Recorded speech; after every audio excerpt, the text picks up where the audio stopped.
मैं CD Kumar RB tuition centre Panchupur Rosera. कल मैं उस वीडियो में मैंने बताया था कि आपको संस्कृत अनुवाद बनाने के लिए मुख्य 3-4 चीज जो हैं आपको ठीक ढंग से पढ़ना होगा। पहला है क्या? वचन। पहला आपको ध्यान में रखना है वचन। दूसरा याद रखना है आपको पुरुष। तीसरा याद रखना है आपको लिंग। चौथा है आपको कारक। पांचवा है आपको विभक्ति। कारक विभक्ति में ही आ जाते हैं, विभक्ति कर्ता ने कर्म को कर्म से। और पांचवा आपका हो गया जो है लकार। जैसे मैंने आज प्रश्मय पदी लकार, 2 लकार होते हैं। प्रश्मय पदी एक होता है आत्मने पदी। तो हम अभी प्रश्मय पदी पढ़ाएंगे। आत्मने पदी के बारे में हम अगले वीडियो में बताएंगे। लट लकार अर्थात लट लकार, लंग लकार, लिट लकार, जितने भी लकार होते हैं विधिलिंग, इस सब के बारे में पढ़ना है लकार। छठा है आपका धातु रूप। धातु रूप, धातु रूप। सातवां है शब्द रूप। शब्द रूप, शब्द रूप। ये जो क्रम दिए हैं, ऐसा नहीं है कि ये क्रम सीरियल से ही होना चाहिए। आपको ये सबको याद रखना होगा। वचन और पुरुष मैंने वीडियो में डाल दिया हूँ। आज मैं लिंग और कारक के बारे में बताऊंगा। और तीसरी वीडियो जो चौथी वीडियो आएगी उसमें आपको मैं लकार के बारे में, संपूर्ण लकार जो है उसके बारे में, और लकार पर आधारित धातु रूप को मैं बताऊंगा और कारक पर आधारित शब्द रूप को भी मैं बताऊंगा। ये लकार पर चलते हैं धातु रूप, लकार पर चलते हैं धातु रूप, और कारक पर चलते हैं ये शब्द रूप। तो इस हिसाब से अगर आप लोग बढ़िया से पढ़ लिए, जान गए, समझ गए, तो समझ जाइए कि संस्कृत अनुवाद को यूं फटाफट बना दीजिएगा, हवा में उड़ा दीजिएगा। ठीक है, तो लीजिए, आज है संस्कृत विभक्ति। प्रथमा विभक्ति, द्वितीया विभक्ति, तृतीया विभक्ति, चतुर्थी विभक्ति, पंचमी विभक्ति, षष्ठी, सप्तमी और प्रथमा। प्रथमा इसलिए लिखा गया है, ये जो प्रथमा के अनुसार ही ये संबोधन में चलता है। प्रथमा के अनुसार ही संबोधन चलता है। तो कारक में होगी आपको विभक्ति, तो आप समझ गए प्रथमा, द्वितीय, तृतीय, चतुर्थी, पंचमी, षष्ठी, सप्तमी संबोधन। वैसे तो याद करवाए थे। अब है कारक। कर्ता, कर्ता, कर्म, करण, संप्रदान, आपादान, संबंध, अधिकरण, संबोधन। ये आपको यहाँ से मैं दूसरा समझाऊंगा। प्रश्मय पदी ये लकार में है। तो हिंदी में ये विभक्ति का जो चिन्ह होता है, इसको विभक्ति चिन्ह भी कह सकते हैं। विभक्ति इसको हम चिन्ह भी कह सकते हैं कि इस विभक्ति का कौन सा चिन्ह है। ठीक है, समझ रहे ना? समझते हैं तो क्लास में बैठे हैं तो बोलिए हाँ चाहे नहीं, निष्क्रिय होके मत बैठिए, बोलते रहिए। हिंदी विभक्ति, इसको चिन्ह कर्ता ने, कर्म को, करण से या द्वारा, संप्रदान को के लिए, आपादान से, संबंध का के या रे ली, अधिकरण में पर, संबंध हे अरे हो। जैसे अब चलता है कि मैं खाता हूँ, मैं खाता हूँ। अब इसको संस्कृत में बनाना है।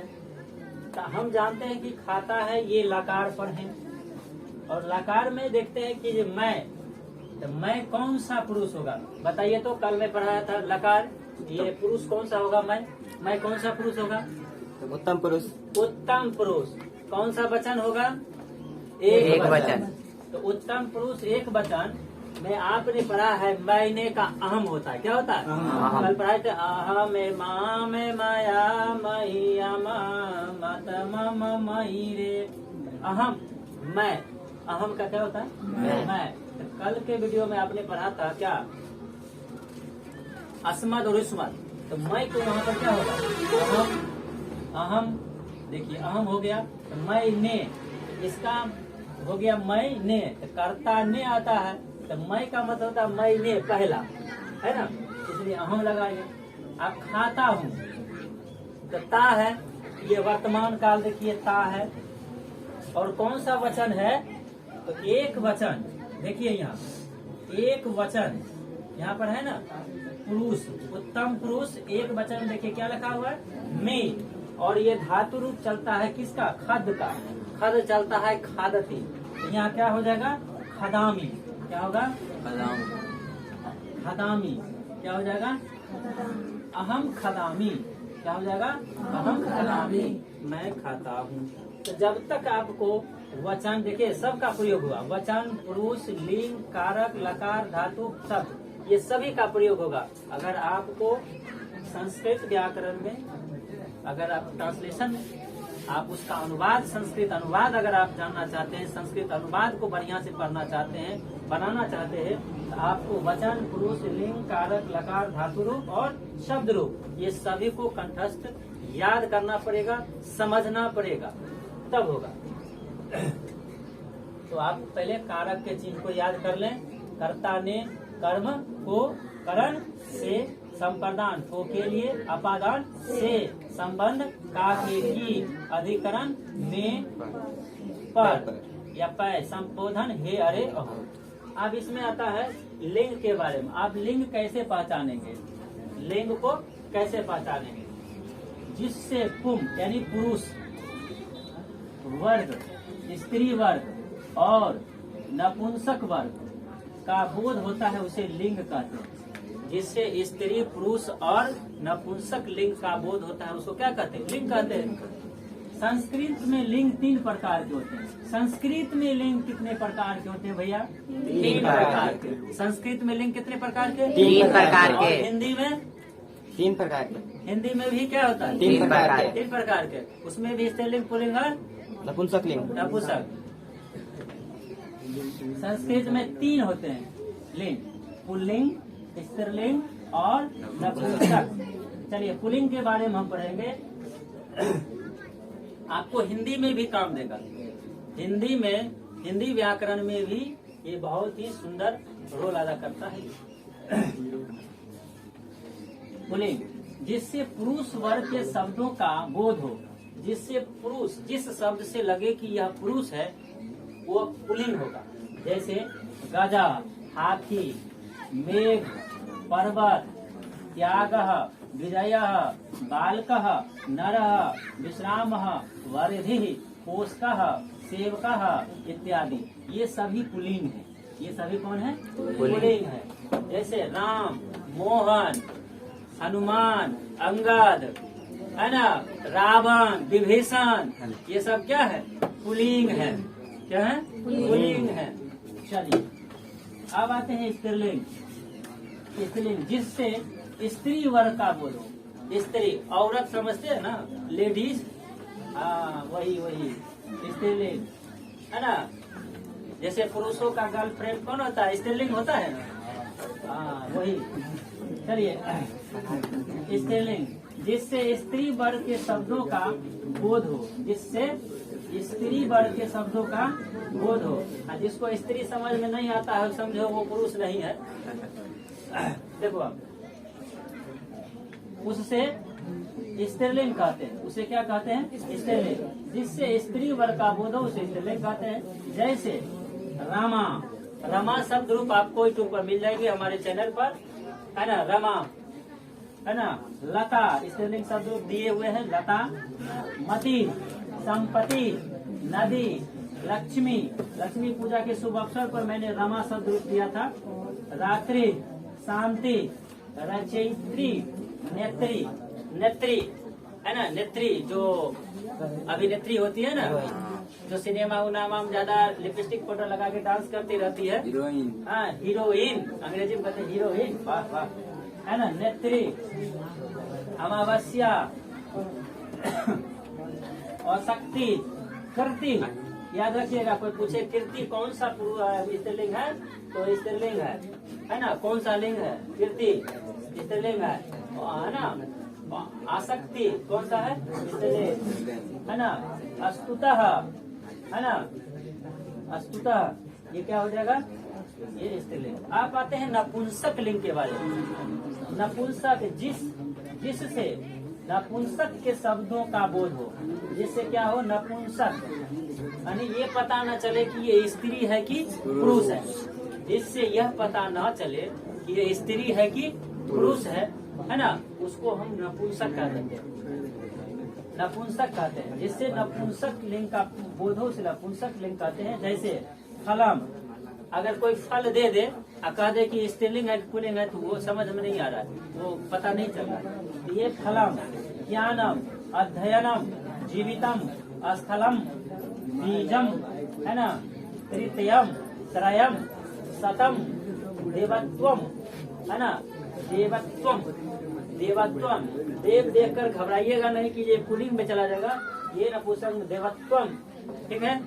ये सभी जो है आपको लिंग में आते हैं। आप लिंग को अच्छी तरह से समझ जाएंगे, क्योंकि जो शब्द रूप होंगे ये शब्द रूप होंगे, ये शब्द रूप जो है लिंग के अनुसार आपका वहाँ पर प्रयोग होगा। आप मान लीजिए कि जो शब्द रूप में पूछ रहा है देव, आप शब्द रूप लगा रहे हैं लता पर, तो लता तो भाई क्या है? स्त्रीलिंग है, तो आपका गड़बड़ हो जाएगा। मान लीजिए आपको क्वेश्चन है, आपको स्त्रीलिंग पर आप उसका शब्द रूप चला रहे हैं पुल्लिंग का, तो गड़बड़ हो जाएगा, आपका अनुवाद गलत हो जाएगा। इसलिए जिस लिंग का रहता है उसी लिंग के शब्द रूप का प्रयोग करते हैं। और धातु रूप सबके लिए होता है, धातु रूप में कोई चेंज नहीं होता है। धातु रूप जो होता है वो आपको वचन के अनुसार और पुरुष के अनुसार बदलता है। वचन और पुरुष जो है, देख रहे हैं ना, वचन और पुरुष, वचन और पुरुष के अनुसार आपको धातु रूप का प्रयोग करेंगे सबके लिए, ठीक है। उसके बाद उसमें स्त्रीलिंग पुल्लिंग का ध्यान नहीं रखा, उसमें वचन और पुरुष के बारे में पता। लेकिन जब हम लकार पर बैठाएंगे शब्द रूप को, ये कारक को शब्द रूप पर, तो हमको पढ़ना पड़ेगा क्या? लिंग के बारे में जानकारी होनी चाहिए। कब? जब शब्द रूप को हम क्या करेंगे? कारक पर बैठाएंगे, शब्द रूप को कारक पर। ये देख रहे हैं ना, यहाँ पर कारक है, यहाँ पर शब्द रूप। जब कारक को शब्द रूप पर बैठाएंगे तो वहाँ पर हमको स्त्रीलिंग पुल्लिंग का भी ध्यान में रखना होगा। समझ रहे ना? चलिए आप इसको घर पर पूर्ण रूपेण से इसको याद करेंगे, पढ़ेंगे, और ये एकदम कंफर्म याद रखेंगे।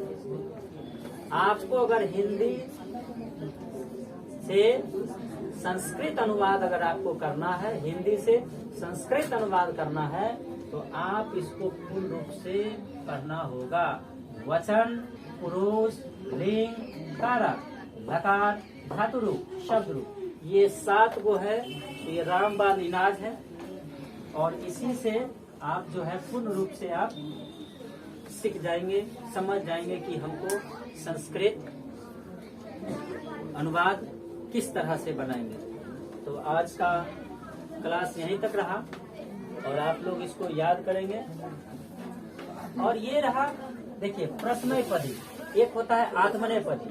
तो लट लकार है, अभी मैंने लकार लिखा हूँ, मात्र लकार का मैंने एक भाग लिखा हूँ वर्तमान काल का, यानी प्रथम पुरुष प्र है, इसको मैंने पीपी लिखा था, मध्यम पुरुष को एमपी लिखा था, और उत्तम पुरुष को मैंने यूपी लिखा था, ठीक है। ती त अंति सी थ आमी आवह आमह, इसको कैसे पढ़ेंगे? पढ़ना सीखिए। ती त अंति, पढ़िए। ती त अंति सी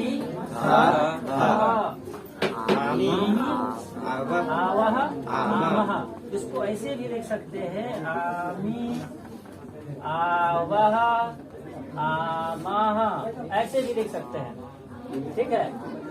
इसको ऐसे, इसलिए इसका क्या किया है, ये स्वर है, ये क्या है? स्वर है। ये स्वर क्या करते हैं? ये धातु के साथ कट के सिर्फ मी बसता है। क्या बसता है? मी, सिर्फ वह बसता है। सिर्फ मह बसता है, इसलिए मी व मह लिखा गया है।